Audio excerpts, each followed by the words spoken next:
Hello everyone and welcome to the final newsletter of Term 1.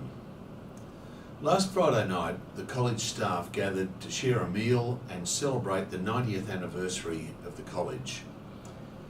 As part of the formalities, a number of staff shared their reflections on their time working at St Joseph's. These included our longest serving teacher, Teresa Taranto, who's been on staff since 1982. Other speakers who've served the college for different periods of time were Cassandra Coogan, Kirsty Maselli, Adam Cholak, Dan Hale and Chrissy Rowland. Each spoke about what the school means to them and some of the changes that they've seen during their time on staff.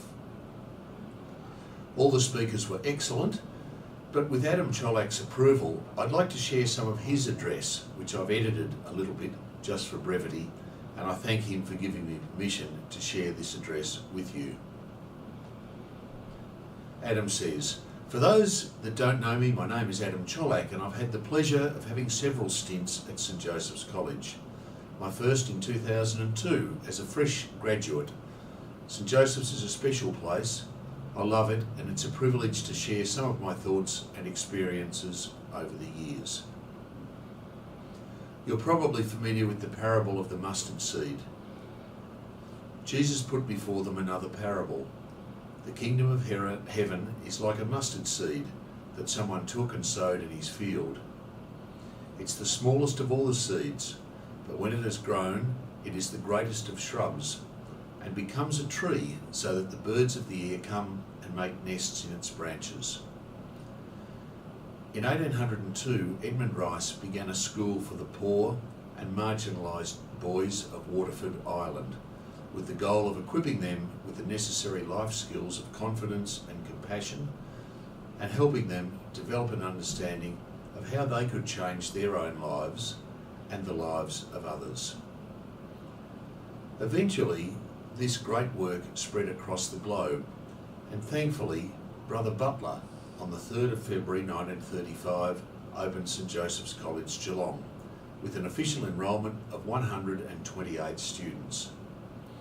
For Edmund, and then Brother Butler, this all started as an idea, a seed, a social awareness. They recognised the need to serve the marginalised and felt impelled to do something about it. They created a tree for the birds to come and make nests in its branches. As we look back on 90 years of St Joseph's, there have been so many changes. From uniform colours, it used to be blue, and styles, to new buildings, a boarding school, ovals, pavilions. In 1981, our very first computer, the handball courts, the pool, a new campus, more buildings, and most importantly, a wide variety of engaging programs and initiatives that our expert staff have created to meet the evolving needs of our students. When I started in 2002, the culture would at best be described as homophobic. It was common for students to use the term gay to describe something or someone they didn't like. In a Year 8 science class, when a student wasn't really happy with my feedback, he decided to give me some feedback, calling me an effing faggot. As a teacher with about 6 weeks' experience, I thought to myself, where the hell have I landed? At the time, the school leadership team, led by Paul Tobias and the staff, worked extremely hard to turn that culture around. At that time, and now, we were pioneers in this space, establishing a homophobia task force, promoting acceptance and inclusivity, and leading the way within the Australian educational landscape, particularly in the Catholic sector. Years later, at a Year 12 grad, one of our students brought his boyfriend as a grad partner. During the dance part of the evening, he danced the Pride of Erin with his partner. A couple of steps, a spin, and then you swap partners. The senior footy captain at the time didn't flinch when this happened. He grabbed his new partner and continued the rest of the dance, as did everybody else. This was a moment of great pride. It showed how far we'd come as a school community in tackling the homophobic culture that used to exist at St Joseph's.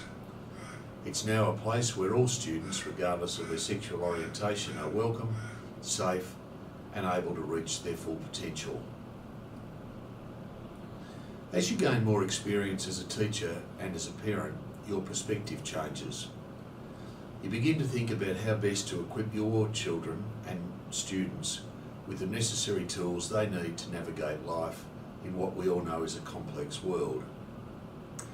For a moment, I invite you to imagine what that looks like for the parents of a student with special needs. Their son may have a need that's clearly visible, or those needs might not be so obvious. What does their day at school look like? Imagine that that student was yours. How much of the day would you spend worrying about his day? How much work would you get done on that day? The media love writing articles about toxic masculinity, particularly in all boys' schools. We know that boys do dumb things, and boys in groups sometimes do particularly dumb things.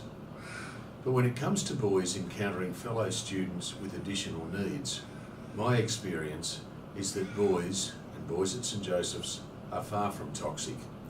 Instead, they're curious, they want to help, and they're extraordinarily compassionate. As a school, we've introduced many initiatives to support our students with diverse needs. We've supported hundreds, if not thousands, of kids over the years.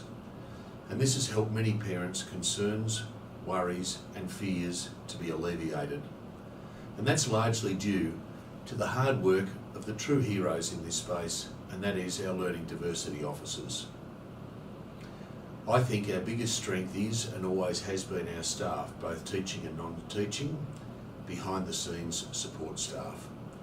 I've worked in different campuses and departments across the various year levels, and I'm always blown away by the professionalism and commitment to serve our students. You're the ones that come up with the creative ways to engage them. You set high standards, you have clear expectations, and instill in our students a hope that they can become something they might never even have dreamed of. And you do this every single day. There's nothing better than running into a former student and they ask about someone, a former staff member, and they share a memory, they reminisce, and then they ask you to pass on a message of thanks. And usually they say something along the lines of, can you make sure that you tell Mr. or Mrs. someone that they made a difference to my life. They believed in me when no one else did. At a guess, in 2002, our student population was probably 95+% Catholic and fully sacramental Catholics. I'm not sure what it is now, but I don't think it's anywhere near that. And you're right, Adam, it's not. As a Catholic school with 90 years of rich history, what do the next 90 look like for St Joseph's? What will the challenges be? Who will be our marginalised? How will we champion them? How will we honour our past, while at the same time maintaining our identity in an increasingly diverse world and student cohort? I'm not sure what the answers are to these questions, but if I think back to the 4 years I spent working at an all-girls Catholic international school in Japan, where less than 10% of the population was Catholic,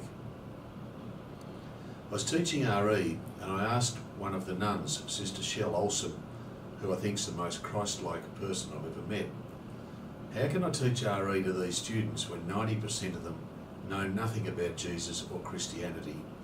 And she said to me, Adam, it's our job to let the students get to know Jesus and the gospel values through the way that we interact with them. And that wisdom has always stayed with me. I see it lived out on a daily basis at St Joseph's, and you as the staff here embody that spirit. The simple reason is that people in this room care. But it's important to remember that if we lower our guard, stop caring for our marginalised, all that great work that's been done in the past is just that, the past. 90 years ago, it started as a seed. We've had so many different iterations of St Joseph's College. Old buildings demolished, new ones built, different programs and initiatives implemented, and others discarded. But the one thing's remained constant is that we're still championing the marginalised and helping them develop the necessary life skills of confidence and compassion, with an understanding of how to effect positive changes in their own lives and the lives of others. You are the seed, you are the branches, you are the tree. The birds have come and made nests in your branches. Thank you all for your contribution to this tree over the years.